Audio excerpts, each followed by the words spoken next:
Hey ho, and what is up, gang? Thank you for checking out Sledgehammer TV. Tonight, it is Tuesday, April the 17th, 2018, and we are here to talk about tonight's SmackDown Live, as they definitely stacked their roster with some of the best names in the business, but all it does is scare the hell out of me for what the future holds for some of the biggest names in pro wrestling, and we are going to talk about all of that as we bring the hammer down once again on the Superstar Shakeup right here and right now on the newest, fastest rising podcast in all of YouTube and all over the world, baby. The Sledgehammer Wrestling Show. Let's do it.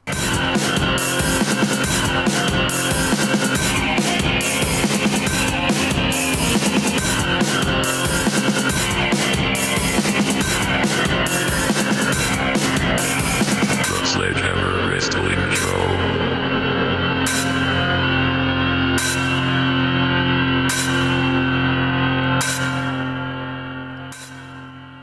All right, wrestling fans, thank you for joining me so very much. My name is Nick Nightmare. Along with me, as always, is the world's greatest tag team, Thor, the wrestling god of thunder, the official Sledgehammer of the Sledgehammer Wrestling Show, and my little buddy, my trusty companion, the world heavyweight champion of microphones, Blueski, the Snowball. Let's talk about tonight's SmackDown Live. Don't forget, if you enjoyed today's show, to drop kick that thumbs up, hit that like button with all your might, share this video with all your friends, and hit that subscribe button if you are not already among the hundreds of people all over the world that enjoy Sledgehammer TV and trust the Sledgehammer Wrestling Show to bring them truth and justice and bring that hammer down on the world of pro wrestling. Also, do not forget, if you're listening on iTunes or Podbean or Stitcher Radio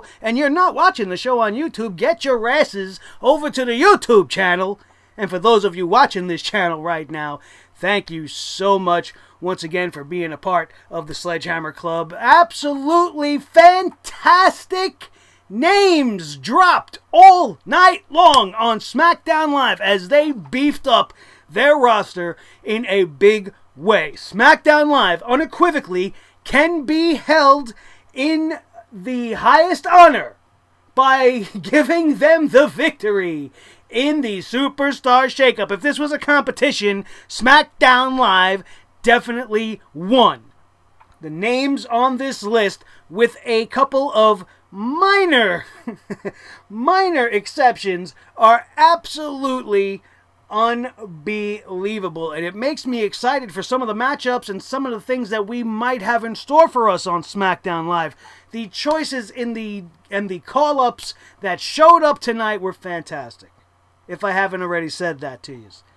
But this show tonight was just more of the same WWE garbage that doesn't truly allow me to get excited for the arrival of the Destroyer to SmackDown Live. I am so happy that he is going to be taken away from the mess that is Monday Night Raw and featured in SmackDown Live amongst some of the names in the business that I know he will have some of the best matches you will ever see in your life. AJ Styles, Daniel Bryan, Shinsuke Nakamura, Jeff Hardy.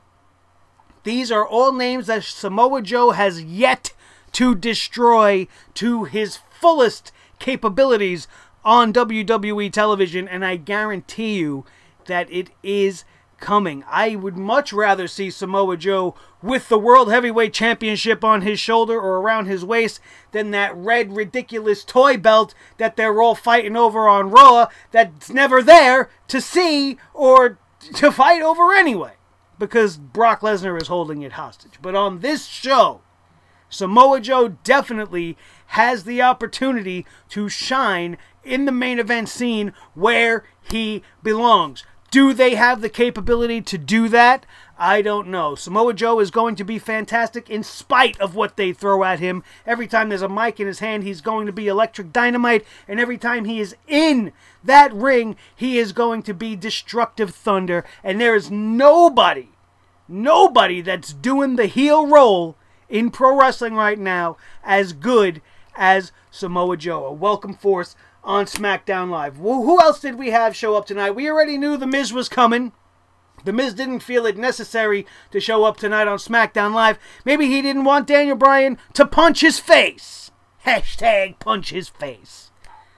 I can't wait to see it. The WWE is going to make us wait and see it, and I don't blame them if they do. It is definitely the hottest storyline. It's the longest running storyline outside of the Roman Reigns initiative going right now. It's the storyline that people have been clinging to, have been excited about, and have been starving for, and we are going to get it, but they are going to make us wait, and that's fine with me. I didn't mind The Miz not showing up tonight, giving us his little promo, showing us beautiful little baby girl, showing her to us. I got to see my buddies that I told you guys last night. You know, my best friends had their baby not a couple of days after The Miz and Maurice, now a couple of weeks, I guess. And I got to see little baby Anthony tonight. And we also got to see little baby Monroe.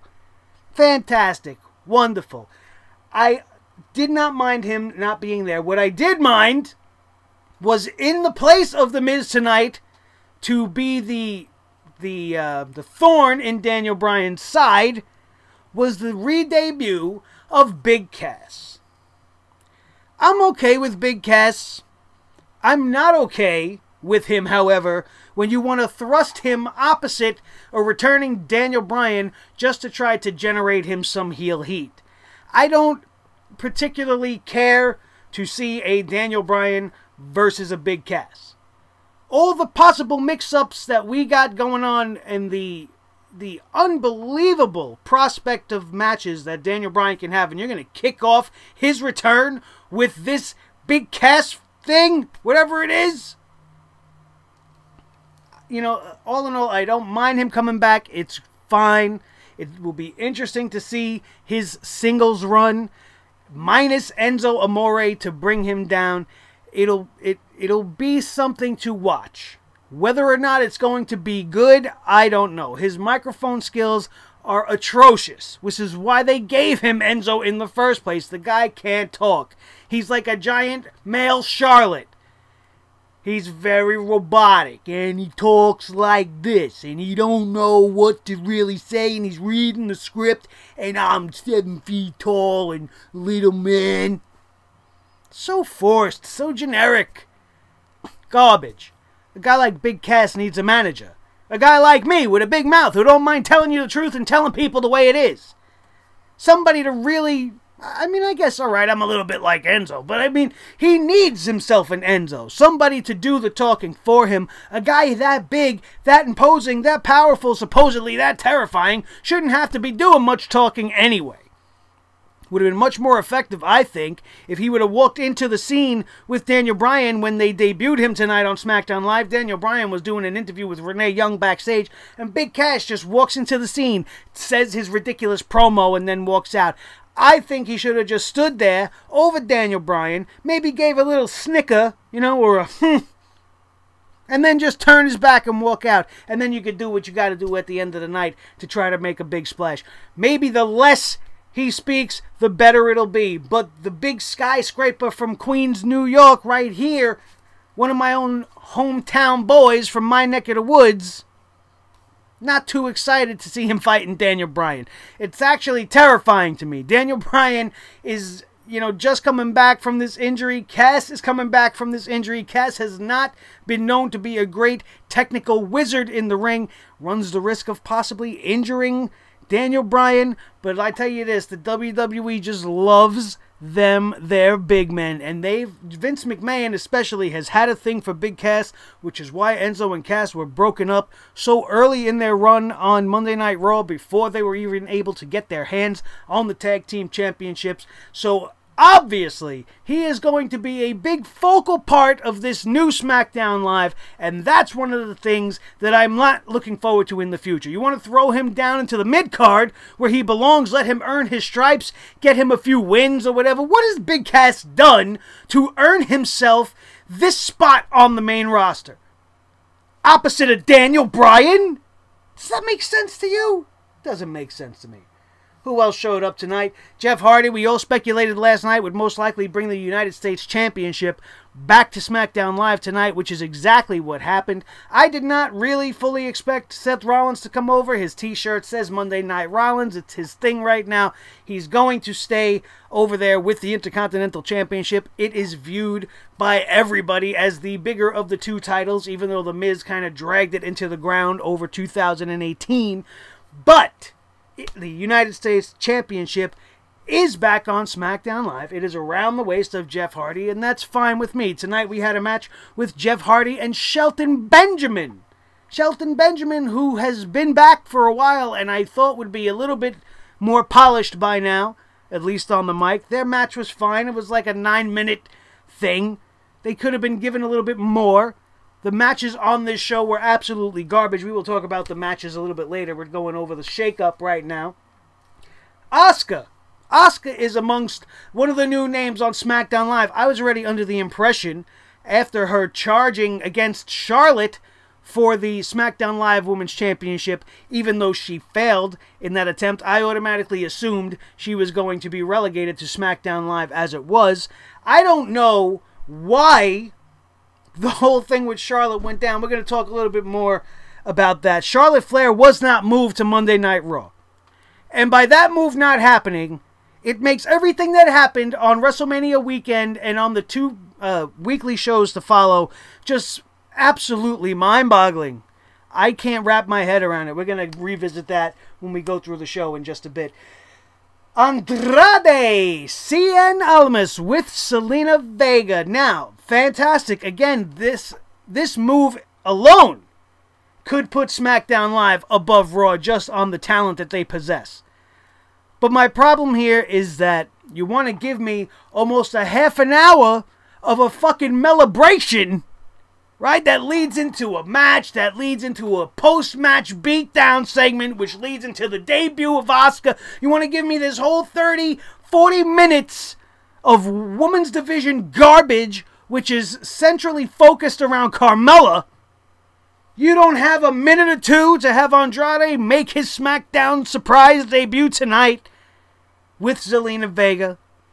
That's my biggest problem on this night with everybody else on this list. The talents that were featured tonight, fine, but the ones that were just announced definitely deserved a spot on tonight's show. You don't have to hype it to make us come back for more. This is the Superstar shakeup. The whole point of this was not just to announce it, but to kick it off. Have these talents there. Show them to the crowd. Don't just show promo vignettes and a little picture that you got with the SmackDown logo now next to them. That's lazy. It's a lazy, uncreative booking, and it made the show feel like garbage. Last night, people were popping up on Raw left and right. Tonight, we just kept getting the announce team telling us moves. Oh, these people are coming to SmackDown Live. They're supposed to be on SmackDown Live tonight. What else is the point? Ridiculous. But Andrade Cien Almas versus Daniel Bryan. Almas versus AJ Styles. Almas versus Shinsuke versus Joe. Holy cow. Andrade Cien Almas needs to start in the mid-card, just like I said with Big Cass. I don't care that he's a former NXT champion. There is a way to bring these guys up and feature them. And seeing Cien Almas versus Jeff Hardy for the United States Championship is something I want to see right away. Absolute money in the bank right there. No pun intended. They don't have to do it at Money in the Bank, but that feud, that match right there is money. I want to see that in the worst way after tonight. So Almas and Vega coming up. Fantastic. R-Truth. R-Truth. Did you really give a fuck? I didn't give. Not one. Not one single one. In fact, it made me want to fall asleep on my couch. Why they did not bring somebody like Goldust and let R-Truth just fade away. R-Truth has been gone for so long. Does it matter that he was on SmackDown Live? Did I laugh that he thought he was on Monday Night Raw? Sure, I chuckled. Sure, it was amusing. But at the end, he's making himself look like an idiot, as usual. Nothing has changed for R-Truth. And I don't care to see him on SmackDown Live. Unless that segment that we had to stomach with him backstage with Tyler Breeze, with Ty Dillinger, and the New Day, and doing that whole handshake thing, it was just absolute cringe TV. But if they want to put them together as a tag team, R-Truth is known for being a tag team partner. That's his best calling for the WWE. He's not a multi-time champion, but he's a very good tag team partner. He has held tag team gold in the past, but I would be alright with that only because we need tag teams, and this pairing of Dillinger and R-Truth would be the tag team that loses to everybody. Now, that is in hindsight, not really good for a Ty Dillinger, but he's not doing anything anyway, so you might as well go out there and earn your paycheck, pal. All you did was give pins to all the up-and-coming talent in NXT anyway. Be an enhancement talent, be an enhancement tag team with R-Truth, and at least get to go out there and wrestle, bro. You might have to lose, but at least you'll get to do what you love. That's the only positive I could see with R-Truth, especially in the way they featured him tonight. If he's just going to come in here and do his singles thing and, oh, what's up? And the people over there, what's up? I don't care. I've been seeing that shit for 20 years. I don't want to see it anymore. Let's shake things up, right? Do something different. Like bringing the bar to SmackDown Live. Cesaro and Sheamus are coming to SmackDown Live. Why am I laughing? I'm laughing because the WWE is fucking stupid. They're stupid, you guys. This move tonight just ruined the worst Royal Rumble event in Saudi Arabia and the Tag Team Championship match. Do you think Sheamus and Cesaro are going to win in the finals of the Tag Team Eliminator? Bang! I didn't forget about it. Did you forget about the Tag Team Eliminator? Bang! I want to eliminate everybody in the WWE creative because having this happen tonight and the timing of it just ruined that match. Bray Wyatt and Matt Hardy are your new Raw Tag Team Champions. They are sitting there, your uncrowned new Raw Tag Team Champions. Sheamus and Cesaro are leaving. Come on. I love the addition. Don't get me wrong. But by doing this before this event, you've just ruined that match. You just ruined the outcome of that match. Everybody knows who's going to win just based off of who's going to what show tonight. Absolutely ridiculous. Just like Sanity. Sanity being called up to SmackDown Live is fucking awesome. But what is ridiculous about it? Nick, you said, oh, ridiculous, right? Because I have a point to tell you that it's ridiculous. They're not bringing up Nikki Cross with Sanity. Nikki Cross almost is what holds Sanity all together. It's spelled out for you in their name. Did you ever wonder to yourself why the N and the I and the T is kind of different from the rest of the letters? Because if you're a weirdo like me and you try to deduce things, you could see, and this is not confirmed, this is just me figuring things out and letting you know how smart I am. The name Sanity, the name of the group, is an acronym. If you don't know what that is, read a book once in a while. Go back to school, get an education, and look it up if you don't know what it is. That is an acronym. Each letter, effectively, is a portion of the person in the stable's name. S was for Sawyer Fulton. He is no longer part of them, and that's fine. A was for Alexander Wolf. The N, the I, and the T, which was not actually a T, it was a cross, stood for Nikki Cross, and you ended it with the Y for EY, Eric Young. How do you have Sanity without Nikki Cross? It's in the fucking name. It's spelled out for you, literally, and you are going to leave her out at this junction. Why? What is the logic behind that? You don't think you need girls on the main roster? She's been killing it in NXT for the last 2 years. Her matches with Ember Moon, her matches with Asuka.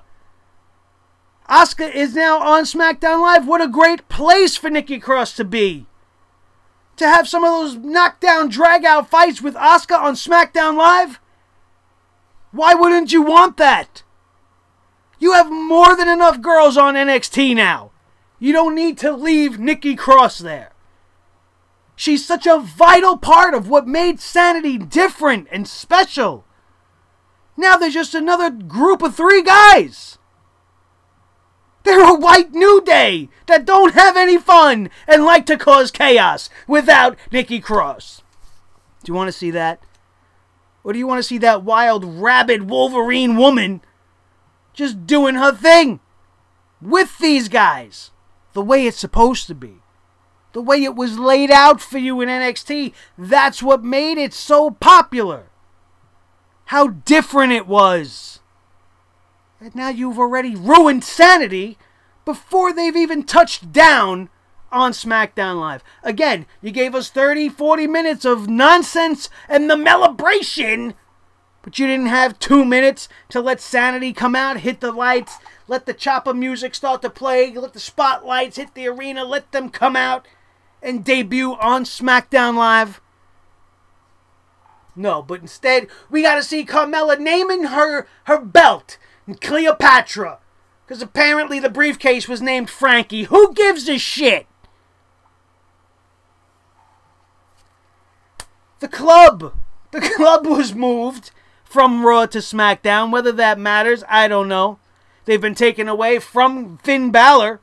So that whole Balor Club thing is going to go right down the tubes. And now they've been placed on the same show as AJ Styles. So effectively the same exact thing should happen. AJ Styles with the abundance of guys in the main event scene. Instead of Shinsuke, AJ Styles should have been turned heel. You should have put the club with him knowing that you were going to move them. They probably didn't know. They probably thought, I'm giving them too much credit. They didn't know they were going to move Gallows and Anderson. They probably thought about it 5 minutes before they made the announcement, for all we know. That's how they do things in the WWE. At least that's how it appears anyway.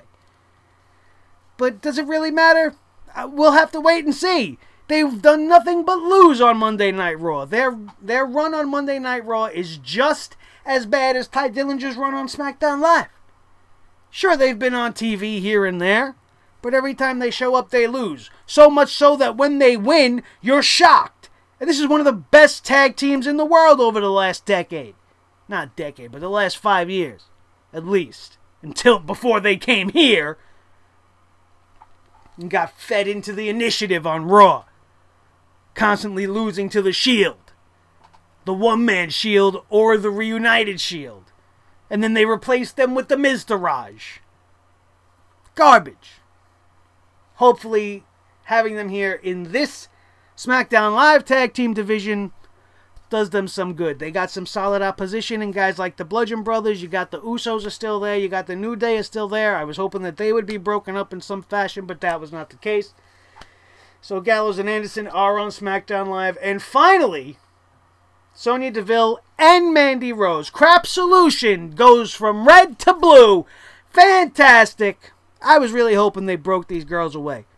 You know, instead of having R-Truth, you should have had Goldust come to SmackDown and then you take Absolution and break them up. You have Mandy Rose move to SmackDown and you let them do their thing as Rose Gold. It was much, much more popular, much more accepted, and much more entertaining, at least to me, than what they're doing with Sonya Deville and Mandy Rose and continuing on with a gimmick and a stable that is seemingly dead without its leader. These are two new girls that have just come up to the main roster that now have nobody to lead them or guide them, and they seem empty without somebody. Much like the Authors of Pain. I thought I would be alright with them not having Paul Ellering, but it just seems like something's missing now. I don't know, maybe I'm alone in that thought, but the same thing holds true with Crap Solution. Not that I want to see them with Paige, but it makes more sense. Because Paige would want her girls on her show. Wouldn't she? So that's why they made this move. She got rid of her doppelganger, Ruby Riott. Paige was like, get this girl out of here. She looks too much like me, but if I was a bird. And bring me my Crap Solution. And some tea. Oh, God. All you did was trade a terrible trio for a terrible duo that is minus their leader, so you did nothing. You did nothing, essentially. Would have much rather seen them broke apart and go their separate ways. They have much more value that way. If they could find the niche that makes them special, we could have these girls around for quite some time. So those were the moves that happened tonight at the Dunkin' Donuts Center. And boy, did I need me some coffee throughout the way this show went as far as the match quality and the storylines and the storytelling.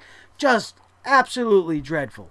Which is why I'm afraid for guys like Joe and Jeff Hardy and Andrade Cien Almas. Because these are the guys that need to be featured. And you know what we're going to get? We're going to get big cash shoved down our throats, much like a Roman Reigns. Because that's going to be the new agenda. We got to get the big man over. So we're going to feed him everybody. Give him all these new faces. Don't be surprised if you see Cass as a one-man wrecking crew take out Sanity all by himself. These are the things that I expect to see in the coming weeks on SmackDown Live. It don't matter how much you stack the deck. We are stacked down live. They are definitely the better of the two shows just based off of the talent on each show. But we all know that when it comes down to it, it don't matter how much talent you have. If you can't write a proper wrestling show, if you can't produce 8 to 10 segments that are compelling television with good matches that go more than 30 seconds, then it doesn't matter who you have. You could resurrect Randy Savage and put him in a triple threat match with Jeff Hardy and Finn Balor for his Intercontinental Championship, and it still won't be good because of the way they wrote the story out. Or they'll give that match 5 minutes on a SmackDown Live before the pay-per-view. These are the stupidity. This is the stupidity we're surrounded by when we watch pro wrestling. That's why it's so hard to be a wrestling fan. And people want to come at you and say, well, just enjoy it for what it is. It's just pro wrestling. What do you mean it's just pro wrestling? If you're watching wrestling and you're like, oh, it's just pro wrestling, then you're not a real wrestling fan. Not at all. Not at all, because a real wrestling fan lives and breathes and lives and dies for this product, much like you do for your favorite sports team.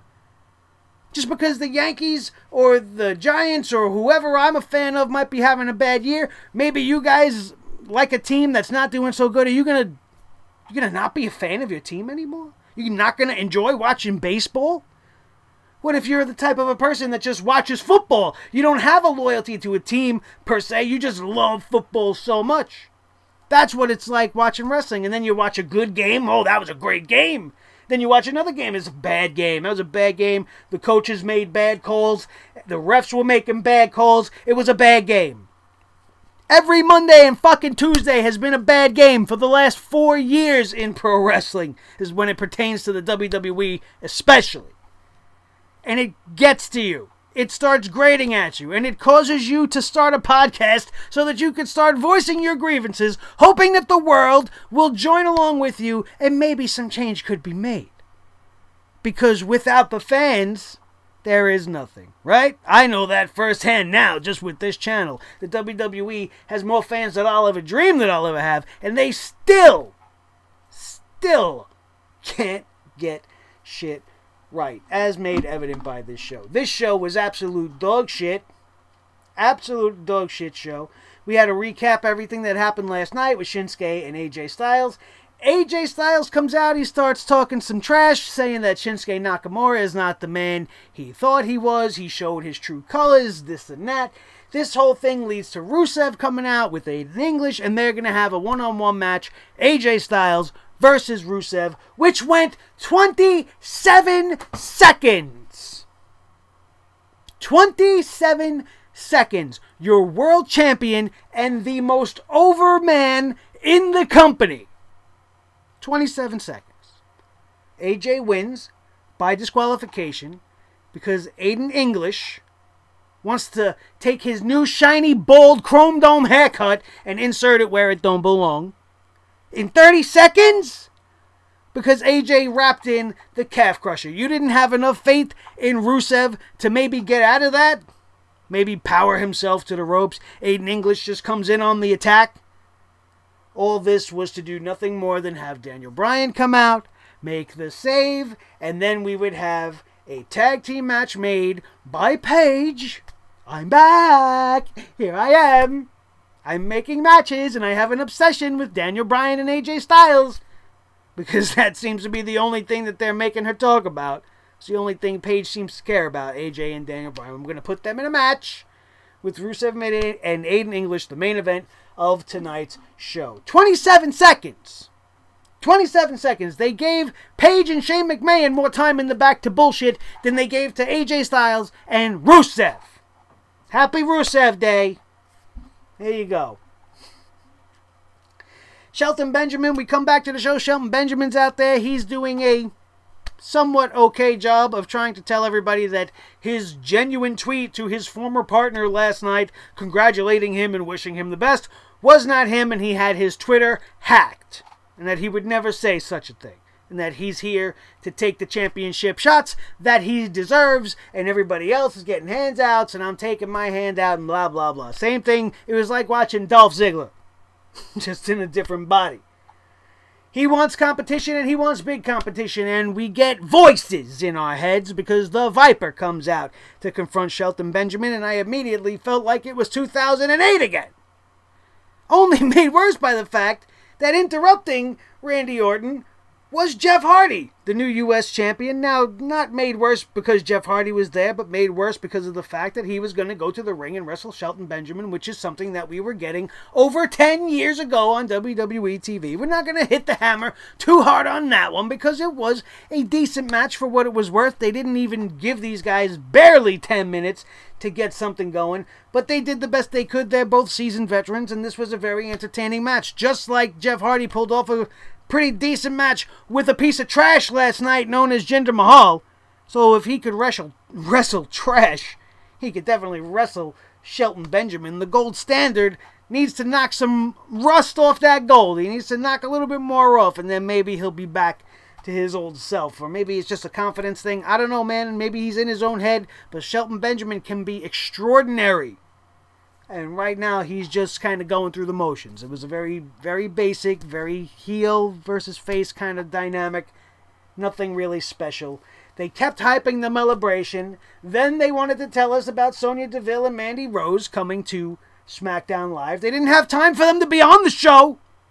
But they did have time to tell us about it. We come back to Luke Harper with Rowan, the Bludgeon Brothers, going one-on-one with Jey Uso, who would have his blood brother, Jimmy Uso, on the outside. This match went 50 seconds. 50 seconds. The two best teams you have on your roster right now, the hot Bludgeon Brothers, who are making their presence felt, and the longtime defending champions, the Usos, who have, you know, if you've been watching the show, have been the absolute greatest tag team on WWE television, maybe for the last decade, as according to this guy. That's the official word of this channel when we're talking about the Usos. And you want to give them less than a minute on the Superstar shakeup to have a singles match to further their feud, which is going to culminate at the worst Royal Rumble. For what? For what? There was no shake-up implication in this match. Nobody came out and debuted. Nothing happened here. 1 minute for what? You would have been better off leaving this off the show completely. Useless. Sin Cara's in the ring. Sin Cara's standing there saying nothing because that's what Sin Cara does. And the people on the mic, the commentary team, is just absolutely driving me crazy lately.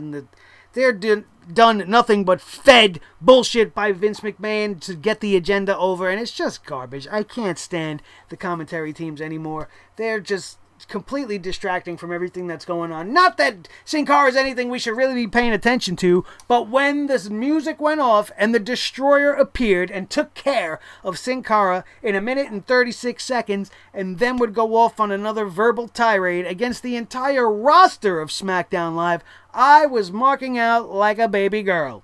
It was absolutely fantastic. He had me grinning from ear to ear. He said, "I am here to destroy your precious Daniel Bryan."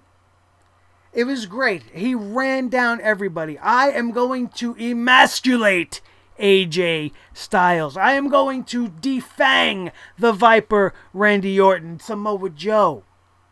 The best in the business. And I hope that that is indeed his path as he makes his way to a WWE Heavyweight Championship. Then we would see the video package for Sanity. At least they got a video package and not just a little picture dealio. Stupid that they were not on this show.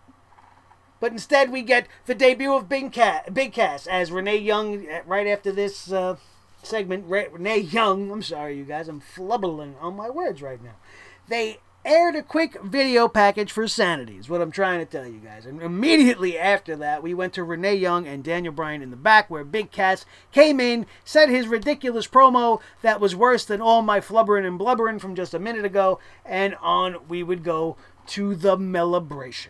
And I wanted to commit suicide within the first 30 seconds. Carmella's delivery is awful.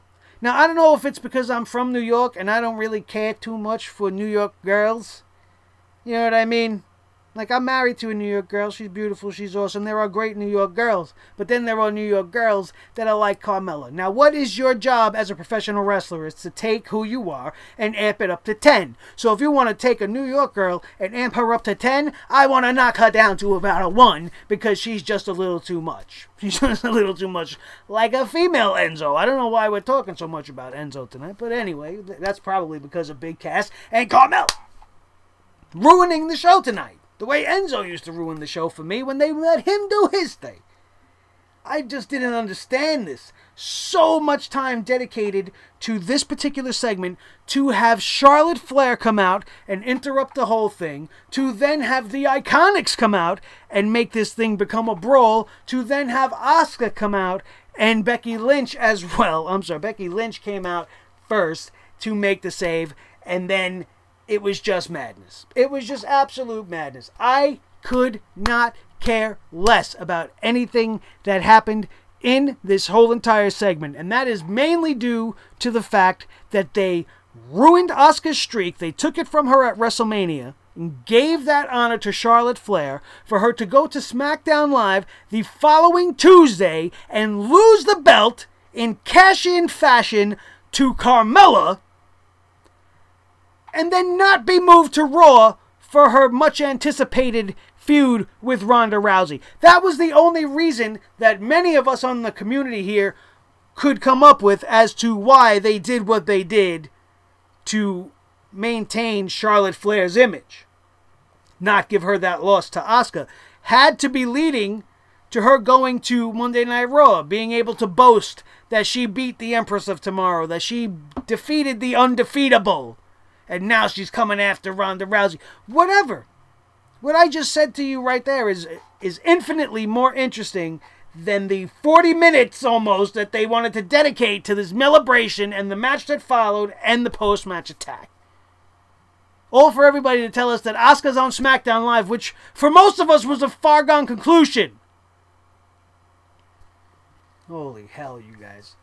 Gallows and Anderson were added to SmackDown Live. The Bar announced themselves via selfie promo with the big giant words and all. Looks like they're not getting rid of that. Then we had the New Day backstage. Big E was being carried around by some guy. And then R-Truth shows up and that whole thing. See, like, I can't even cover it. Like, my notes right here are so disheveled because it made no sense. The whole segment made no sense. All for R-Truth to make his debut on SmackDown Live. Who cares? On we went. We had to sit through this, and then they announced that Andrade Cien Almas and Zelina Vega were coming to SmackDown Live. They did a recap of all the roster moves and mentioned that Nikki Cross was not included when they showed Sanity. They talked about the greatest Royal Rumble all night long. The worst Royal Rumble on this channel. And then we had our main event. WWE Champion AJ Styles and Daniel Bryan defeated Rusev and Aiden English in a match that actually went over 10 minutes. But do you know how much we've seen of it? About 5, because about half of that time they want to put up here as a match time went, for us at home anyway, to commercial breaks, as SmackDown Live loves to do. I don't care about your little picture-in-picture. I can't hear what's going on. It's very distracting. I was alright with it at first just because I was like, hey, maybe they won't bother me so much going to commercial anymore, but it does. It does. It's distracting, and it's hard to watch it in the upper corner. And when you're not hearing, I don't care about hearing the commentary, but when you're not hearing the action and the impacts of the moves, it just takes away from watching the whole entire event altogether. If I can't hear the bodies slamming and the slaps and the kicks, the experience is ruined. All for you to say, hey, listen, we're still showing it to you, but you got to listen to these ads. I'd rather you just go to commercial break. And stop going to them so frequently, please. Maybe if they do indeed move to Fox, the best thing that can happen is the commercials will be reduced by some way. I don't know. I don't know how they run things over there at Fox, and if that's actually even going to happen when the contract with the USA runs up at some point. I think it's this year or next year. But that was SmackDown Live, you guys. The match at the end was alright. It's always great to see Daniel Bryan in the ring. He was absolutely fantastic. I couldn't help but notice the welts on his back from running the ropes. The guy has been out of the ring for so long that his body is bruising from the basics. And I don't know, it makes me feel great for the guy. Like those bruises probably hurt him to death, but he loves them. He loves him. He loves that pain, and I'm so happy to see him in the ring again. The crowd, of course, 100% behind Daniel Bryan and AJ Styles. The story here being Shinsuke Nakamura coming out at the end, hitting AJ Styles in the balls for the 3rd week in a row. It looked to me like AJ, that Shinsuke maybe hurt himself doing that spot. He seemed to be holding his arm very awkwardly. He kind of held it there for quite some time in an awkward manner. It was quite weird. Quite weird. And the way he ended up, I mean, maybe it was a momentary stinger or something, but he was doing a lot of this. You know, and I know he does all his faces and his weird mannerisms and his Shinsuke stuff. But I don't know, something to keep your eye on. Let's see if everything's alright with Shinsuke Nakamura. But before the show, Renee Young tried to get a word in with Shinsuke Nakamura, trying to ask him what his problem is, why you doing all this. And he says, no speak English. And SmackDown Live was over. And so was the Superstar shakeup. So like we said, as we kicked this thing off, SmackDown Live wins based on the talent. But the show itself was just more of the same. More of the same garbage that we are used to week in and week out. And that is finally a wrap, really, on all of the WrestleMania and its post-festivities as we now try to gear up and get back on track. Now that the shows are set and the tables are set, let's start digging in and making some pretty fancy meals.